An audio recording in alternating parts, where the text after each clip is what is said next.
Les damos la bienvenida a una emisión más de su noticiero de ABA Televisión. Mi nombre es Cristian Romero y estas son las noticias. Comenzamos con las 5 consecuencias para el mundo tras la visita del Papa Francisco a Irak. Estas son las imágenes que describen cuál era el sentir de los iraquíes ante esta visita del Papa Francisco. Una visita que consiguió cumplir con 3 objetivos, un objetivo diplomático, otro religioso y otro social. Vamos a explicar por qué consideramos que esta visita del Papa Francisco a Irak fue un soplo de aire fresco para toda una población que llevaba décadas tocando con las manos las puertas del infierno. El viaje del Papa Francisco podemos calificarlo como un éxito desde el punto de vista religioso y para eso vamos a recordar esa imagen concreta que fue el encuentro en Ur de los Caldeos, ese encuentro interreligioso con representantes de las principales religiones monoteístas, un encuentro con el que se han mandado 2 mensajes principales. Por un lado, intentar desacreditar el fundamentalismo y recordar, por otro lado, que la religión no es parte del problema, es parte de la solución. Y subrayar también una última cosa, los mensajes que ha dado el Papa Francisco en este sentido, mensajes que no son ingenuos, sino que son mensajes profundos, porque el Papa ha demostrado ser consciente de que las heridas del fundamentalismo tardarán tiempo por curarse. Perdono. Questa è una parola chiave. La strada per una piena guarigione potrebbe essere ancora lunga, ma vi chiedo per favore di non scoraggiarmi. Desde el punto de vista diplomático es importantísimo ese encuentro entre el Papa Francisco y el gran Ayatolá Ali al-Sistani, un líder chiita de una gran importancia moral en Irak. Un encuentro que ha tenido consecuencias, que se espera que tenga consecuencias inmediatas a corto plazo. Por un lado, que los cristianos se sientan protegidos por parte de una autoridad moral musulmana en Irak. Por otro lado, supone de nuevo desacreditar el fundamentalismo. Hay otra consecuencia que se espera recoger los frutos más a largo plazo. Y para entender esto hay que dar un ligero paso atrás. En 2019, cuando el Papa Francisco firmó ese acuerdo sobre la fraternidad universal, pero con un líder sunita. ¿Cuál es el proyecto de ese documento que está intentando implementar ese documento? Implementar un sistema mundial basado en esa fraternidad que debe reinar entre todos los líderes políticos y todos los líderes también religiosos.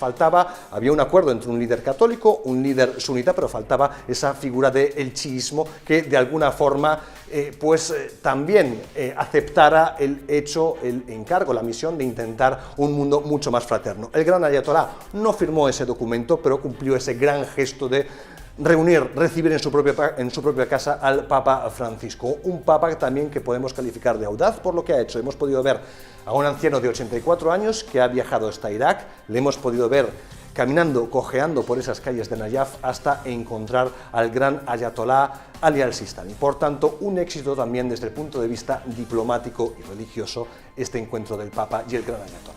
¿Cuál es el tercer objetivo que ha cumplido el Papa Francisco? Pues lo que veíamos al principio con esas imágenes de la gente entusiasmada. Vamos a hacer un pequeño paréntesis. ¿Por qué el Papa Francisco hace este viaje en un momento de pandemia, en un momento de emergencia sanitaria? Vamos a destacar 2 motivos. En primer lugar, es difícil ir a Irak. La última intentona que hizo un papa para viajar a este país fue hace más de 20 años, Juan Pablo II, y no lo consiguió. Por tanto, era difícil volver a conseguir viajar a Irak. Esto en primer lugar. En segundo lugar, habría que preguntar a los propios iraquíes qué es lo que ellos piensan sobre la visita del Papa Francisco.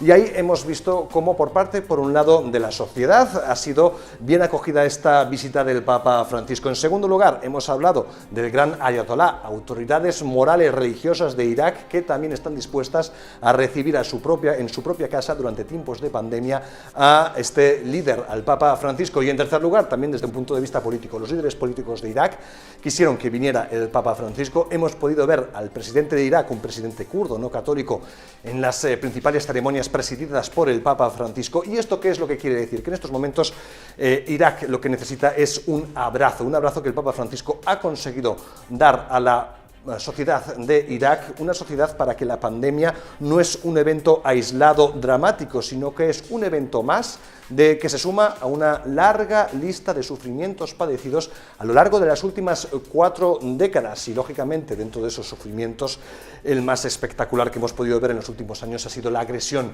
del Estado Islámico. Por tanto, ¿qué es lo que necesitaba Irak en este momento? Un abrazo que el Papa Francisco ha conseguido transmitir, ha conseguido dar a la población de Irak. È un dovere verso una terra martoriata. Últimas dos ideas. En primer lugar, destacar, además de estos tres objetivos conseguidos por el Papa, cuáles han sido sus mensajes. Bueno, pues el Papa ha sometido, digamos, a la sociedad y a las autoridades de Irak a un bombardeo constante de mensajes sobre la paz, sobre la fraternidad, que son más fuertes que la violencia, que deben ser más fuertes que la guerra. La fraternità è più forte del fratricidio e la speranza è più forte della morte e la pace è più forte della guerra. Questa convinzione parla con voce più eloquente di quella dell'odio e della violenza e mai potrà essere soffocata nel sangue versato da coloro che pervertono il nome di Dio percorriendo strade di distruzione. Queda una última cosa por destacar y es que el Papa Francisco y las autoridades de Irak, este viaje que se ha organizado también tiene otra consecuencia y es que el mundo ha mirado durante varios días a Irak. Irak, un país que el Papa define como un país mártir, un país abandonado por parte de todos. Por tanto, lo que se pone de manifiesto es, de nuevo, el rol, el espacio que tiene la diplomacia vaticana en el mundo. Una diplomacia que el mismo Vaticano define como de pequeños pasos, pero constante e insistente, que puede conseguir frutos como este, que todo el mundo mire en una dirección durante unos instantes, y próximamente veremos cuáles pueden ser las demás consecuencias que haya traído para Irak concretamente y también para todo Oriente Medio esta visita que hemos visto. El obispo emérito de Roma, Benedicto XVI, no esperaba un camino tan largo para ver a San Pedro. Han pasado 8 años desde que Benedicto XVI presentó su renuncia como pontífice. Su secretario y prefecto de la Casa Pontificia ha asegurado a Rome Reports que se encuentra muy lúcido. La fuerza física es muy débil. Su condición física es muy débil, su voz se hace cada vez más débil, esto es cierto, pero la fuerza de sus ojos, la intensidad y la vivacidad de su mirada y de su mente, del cerebro, es increíble. Las fuerzas que han ido disminuyendo han hecho que crezcan otras, al menos esa es mi impresión. A sus 93 años, Benedicto XVI se ha convertido en el papa más anciano de la historia de la Iglesia. No dobbiamo dimenticare che lui stesso... No podemos olvidar lo que él mismo dice. Tengo casi 94 años. ¿Qué queréis que haga? No esperaba llegar a ser tan anciano. Y ha llegado a decirme que no esperaba que la distancia, el camino desde el último día de pontificado hasta la puerta de San Pedro en el cielo, fuese tan largo. Aún así, el pontífice emérito vive con normalidad cada jornada en el monasterio Mater Ecclesiae dentro del Vaticano. Riguardo al ritmo y riguardo... Almuerza siempre con nosotros, come lo que comemos los demás, aunque menos cantidad. Yo le digo, Santo Padre, usted come menos que un ratón de iglesia. Y me contesta, sí, no tengo apetito, como pero no tengo hambre. Se levanta por la mañana, viene a misa, concelebra porque no se puede mantener en pie, pero está a mi lado en la silla de ruedas junto al altar y concelebramos. Monseñor Genswein acaba de publicar un libro de comentarios al Via Crucis, una obra con la que Benedicto XVI está familiarizado.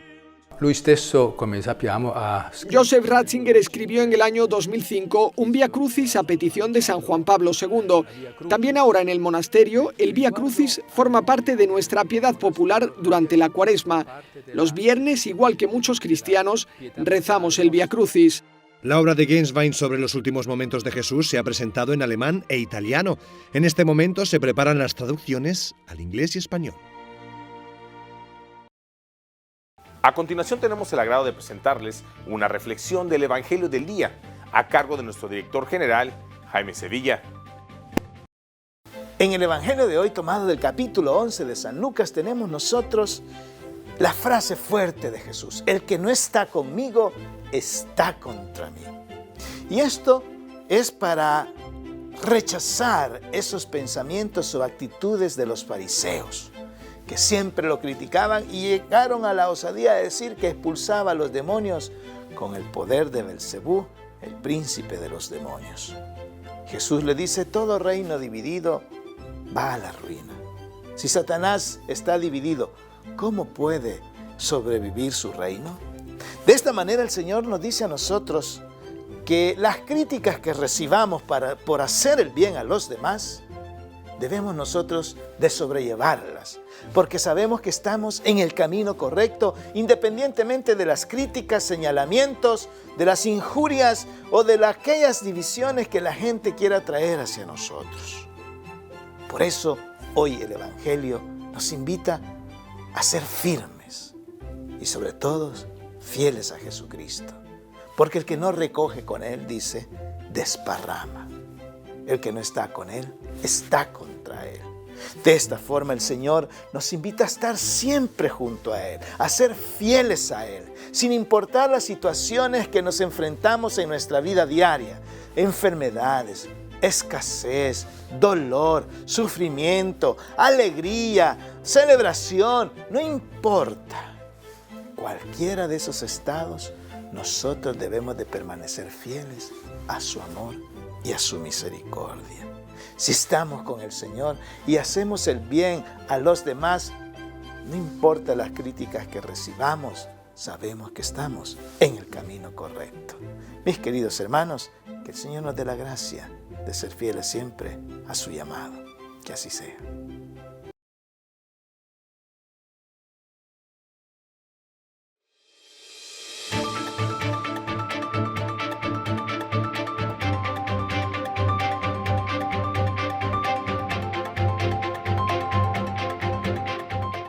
El presidente de Estados Unidos, Joe Biden, condiciona ayuda económica a Centroamérica por compromiso explícito anticorrupción.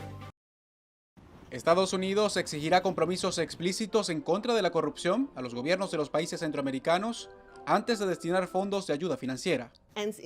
Y en algunos lugares será difícil hacerlo si tiene funcionarios sobre los cuales hay dudas. La asistente especial del presidente Biden, Roberta Jacobson, aseguró que el plan de otorgar $4.000 millones para atacar las causas fundamentales de la migración irregular desde Honduras, El Salvador y Guatemala está enfocado en ofrecer fondos y asistencia técnica a organizaciones, pero no a gobiernos.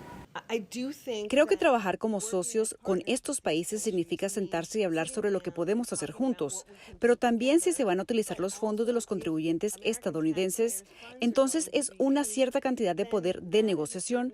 El presidente realmente quiere seguir adelante, pero no lo hará a menos que sienta que tiene esos compromisos.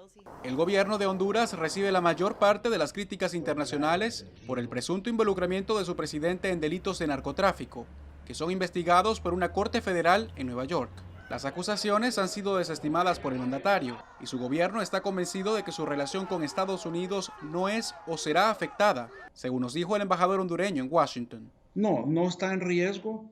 Hay situaciones y por supuesto no podemos decir que no se produce alguna tensión en la relación.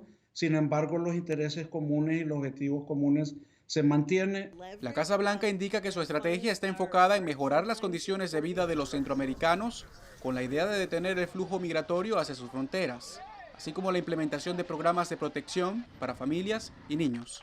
Jorge Agobián, Voz de América, Washington.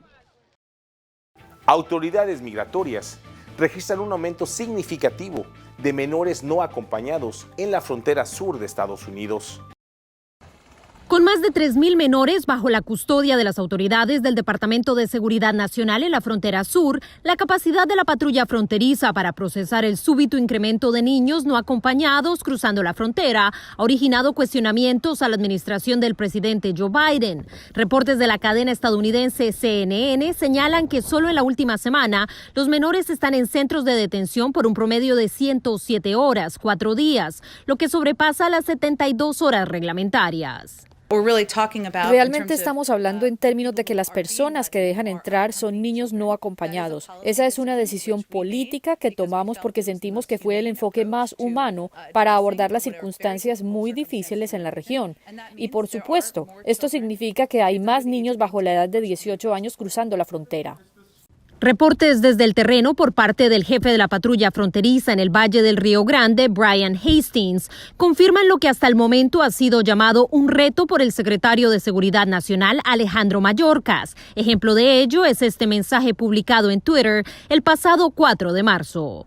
Hoy un grupo de 105 extranjeros ilegales fueron detenidos en Havana, Texas. Mientras los agentes examinaban a 43 extranjeros ilegales, los traficantes de personas llevaron adicionalmente a 62 personas más a través del Río Grande. Este grupo estaba conformado principalmente por familias centroamericanas y 23 menores no acompañados. Ante estos casos, las autoridades transportan a estos inmigrantes a Laredo y El Paso, Texas, donde organizaciones como Hope Border Institute los asisten, explicó en conversación con La Voz de América, Marisa Limón Garza. Estamos recibiendo familias ahorita que vienen, muchos centroamericanos, desde el Valle de Texas directamente a El Paso.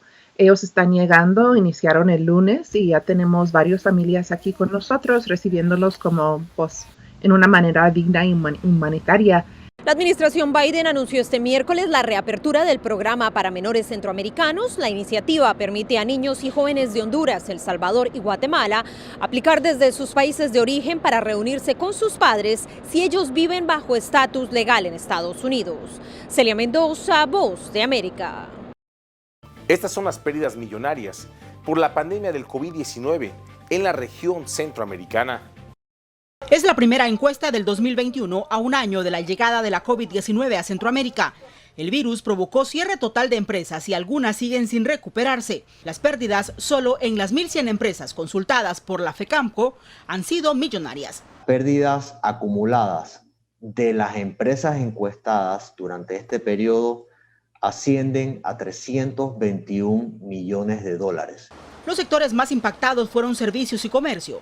Más de la mitad de los empresarios encuestados recortaron empleos y dicen que podrían volver a la normalidad en unos 18 meses. Pero regresar a condiciones previas a la aparición de la COVID-19 depende en buena parte de la vacunación, que en la mayoría de países de la región camina a paso lento. Puedo dar el ejemplo de Panamá y Costa Rica, que probablemente son las que mayor cantidad de vacunas han iniciado el proceso durante este periodo. Aproximadamente cada país está cerca de 250 a 225 mil vacunas. Y hemos visto, por ejemplo, en las últimas cifras, el repunte en el tema del turismo en Costa Rica e igualmente algo del comercio acá en Panamá. Hasta no tener realmente vacunado un alto porcentaje, y se habla de un 70 a un 80% de nuestra población, no vamos a poder tener una normalidad y volver a los ritmos que teníamos antes, ¿no? Las empresas no terminan de recuperar los empleos perdidos. En el caso de El Salvador, Federico Hernández reconoce que proyectos como el fideicomiso facilitado por el gobierno comienza a dar frutos. Esto, desde luego, ha sido un beneficio importante que ha llegado a los empresarios en un momento en que más lo necesitaban, obviamente. Tal vez no llegó con la celeridad con la que hubiéramos querido. De hecho, para abril estaba prácticamente diseñado todo el proyecto y no fue sino hasta octubre, noviembre que esto comenzó a andar. Además de la pandemia, los huracanes de 2020 también pusieron en jaque la economía regional, que ya mostraba serios problemas. Para Teleprensa, Canal 33, Guadalupe Bonilla. Ahora nos vamos a Sudamérica con nuestro amigo, el padre Manuel Rodríguez Rodríguez, misionero claretiano de nuestra cadena hermana JN19 Televisión, con un reportaje especial desde Lima, Perú, de lo que está ocurriendo en ese país.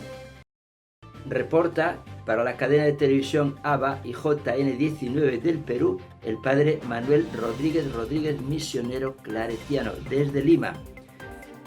Al fin llegaron las 167.000 vacunas de Pfizer a través de COVAX Facility. Es una buena noticia el poder tener vacunas para ir avanzando y vacunar a la gente. Por ahora se han vacunado aquí en Perú 355.000 personas.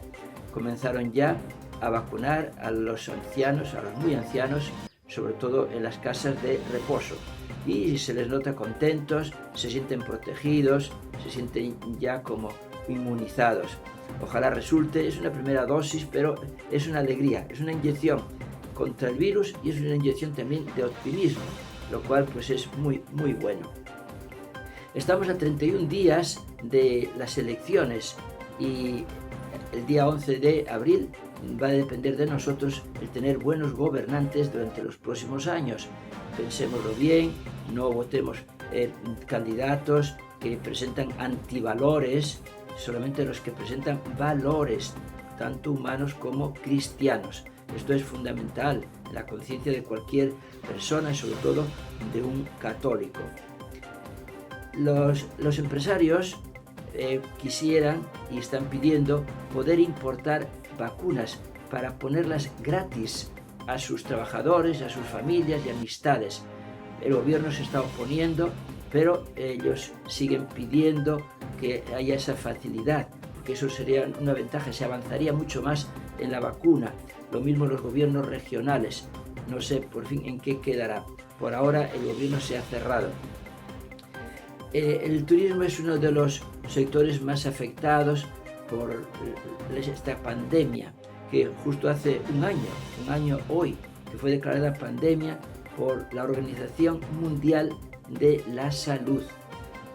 Una de las empresas aéreas, la TAM, ha informado que ha perdido en el año 2020 un total de 962 millones de dólares. Y la cosa pues sigue, porque hay aeropuertos cerrados todavía, como ocurre en Lima, para viajes largos. Los empresarios también y otras personas de turismo están pidiendo que a los turistas que vengan no les exijan el estar 15 días o 14 días encerrados, en cuarentena. Más bien que les exijan pues, que tengan quizás la vacuna o las pruebas contra este virus. Porque si no es imposible que venga un turista para estar encerrado 14 días en un hotel o en otra parte. Bien, las lluvias están perjudicando bastante, sobre todo en el norte. Hay poblaciones que han quedado arrasadas y aisladas. Hay empresas que les están ayudando, llevándoles agua y otros y alimentos. El Ministerio de Educación ha publicado el protocolo para las clases semipresenciales o presenciales que puedan darse. Reportó desde Lima el padre Manuel Rodríguez, misionero claretiano.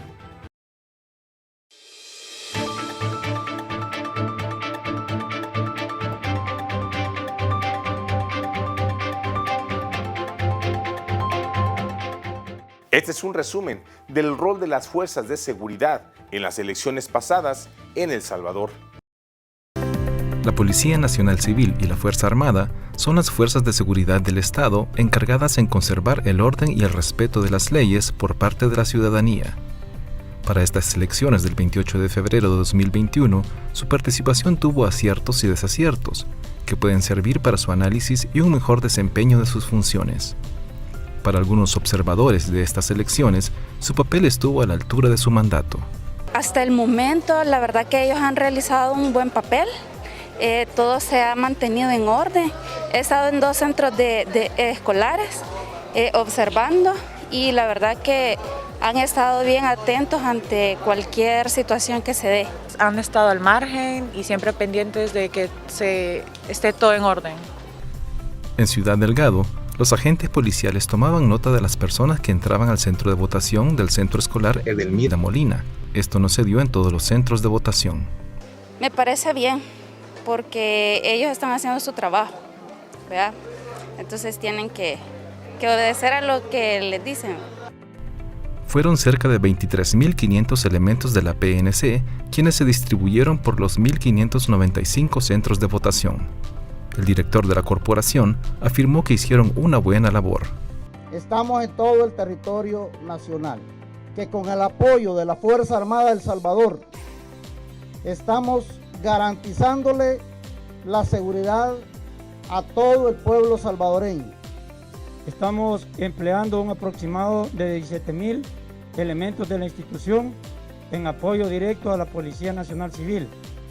También expresarles a la comunidad internacional y al pueblo salvadoreño que nuestra institución, por mandato constitucional, no puede realizar actividades en los centros de votación.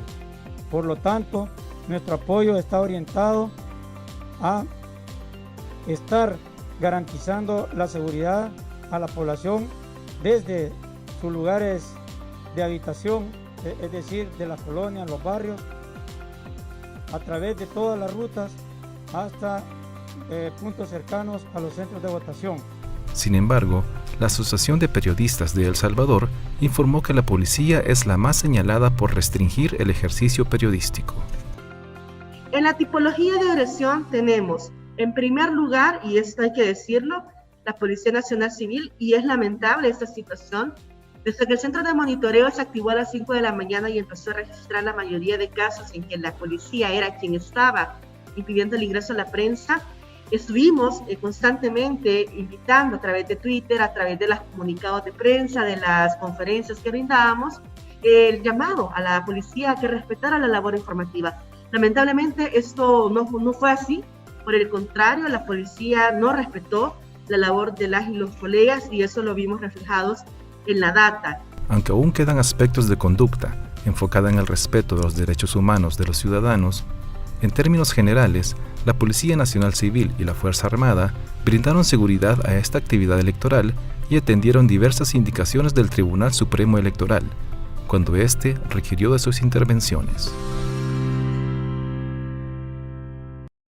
Hoy, 11 de marzo, en el Santoral de la Iglesia, celebramos el Día de San Eulogio de Córdoba. Conozcamos su historia. Como las restricciones para que los cristianos pudieran practicar su fe eran cada vez más opresivas en el Califato de Córdoba, España, muchos optaban por renegar de ella, o en el mejor de los casos, miraban hacia otro lado cuando a los monjes o sacerdotes que transitaban por sus calles los apedreaban, ridiculizaban o torturaban.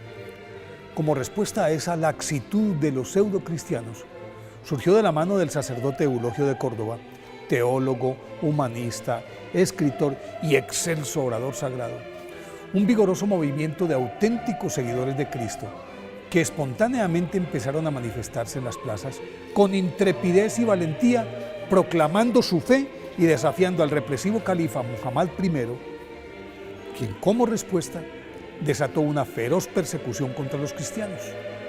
Eulogio, nacido en el año 800 en el seno de una prestante familia cristiana de Córdoba, que por varias generaciones se habían mantenido fiel a su fe, creció en un ambiente piadosísimo, pues su abuelo, que tenía su mismo nombre, lo paseaba desde muy pequeño por la Biblia y lo detenía especialmente en los Salmos, de donde él extrajo la convicción y fortaleza suficientes para convertirse en sacerdote a los 25 años. Su elocuencia y la simpleza genial de sus escritos convirtieron en poco tiempo a Eulogio de Córdoba en el clérigo más respetado y acatado de la ciudad. Por esa causa, fue encarcelado largo tiempo, el cual aprovechó para escribir sus mejores obras, el Memorial de los Mártires, el Documento Martirial y el Apologético, libros en los que consignaba la vida de los mártires e instaba a los creyentes a no temerle al martirio, porque la recompensa era superior a los sufrimientos que debían padecerse. El influjo de los escritos de San Juan Eulogio, o de San Eulogio mejor, fue de tal talante que desde el año 852 niños, doncellas, hombres jóvenes, monjas, monjes, ermitaños, sacerdotes, matronas aristocráticas, comerciantes, ancianos, soldados, proclamaban su fe a los cuatro vientos y mansamente aceptaban el martirio cantando himnos de alabanza a Dios. El río de sangre mártir que fluyó durante varios años por las calles de Córdoba fue inenarrable y puso en jaque a la autoridad. Y la autoridad, temerosa de un levantamiento popular, decidió acabar con el movimiento cortándole la cabeza. Y esa cabeza era la de San Eulogio. Aprovecharon la coyuntura de que San Eulogio protegía e instruía en su casa a Lucrecia, una joven de origen musulmán que, contra el parecer de sus padres, se había convertido al cristianismo, y los apresaron a ambos. Durante el juicio le pidieron que abjurara de su fe y San Eulogio le respondió temerariamente que quienes debían renegar de la suya eran los jueces, pues según él, Mahoma era un impostor. Los magistrados consideraron con esa respuesta estaba blasfemando contra el profeta y a causa de ello lo decapitaron el 11 de marzo del año 859. Por eso hoy, día de su festividad, debemos invocar a San Eulogio de Córdoba para que nos ayude a mantenernos firmes en la defensa de nuestra fe. Y para terminar el noticiero del día de hoy, les invitamos a que nos sigamos uniendo en oración con el Papa Francisco por su intención para el mes de marzo, que es el sacramento de la confesión, donde salimos de la miseria hacia la misericordia. Cuando yo voy a confesarme, es para sanarme, para curar mi alma, para salir con más salud espiritual, para pasar de la miseria a la misericordia.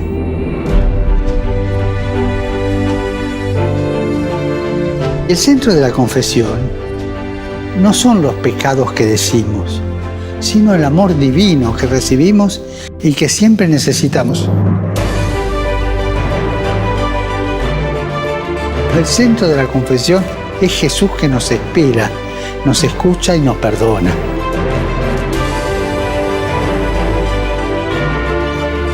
Recuerden esto, en el corazón de Dios estamos nosotros antes que nuestras equivocaciones. Y recemos para que vivamos el sacramento de la reconciliación con renovada profundidad y para saborear el perdón y la infinita misericordia de Dios.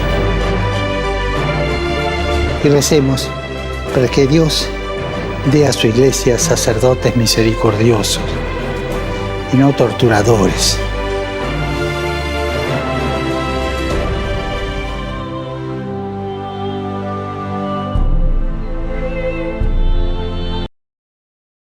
Y así hemos llegado al final de una emisión más de su noticiero de ABA Televisión. Muchas gracias por su preferencia y continúen con nuestra programación. Les invitamos a que nos sigan sintonizando por www.abatvn.com, por Canal 75 de Guatemala por Multivisión, en nuestras plataformas digitales de Roku TV y Amazon Fire, así como en nuestras cadenas hermanas y como siempre en nuestras redes sociales.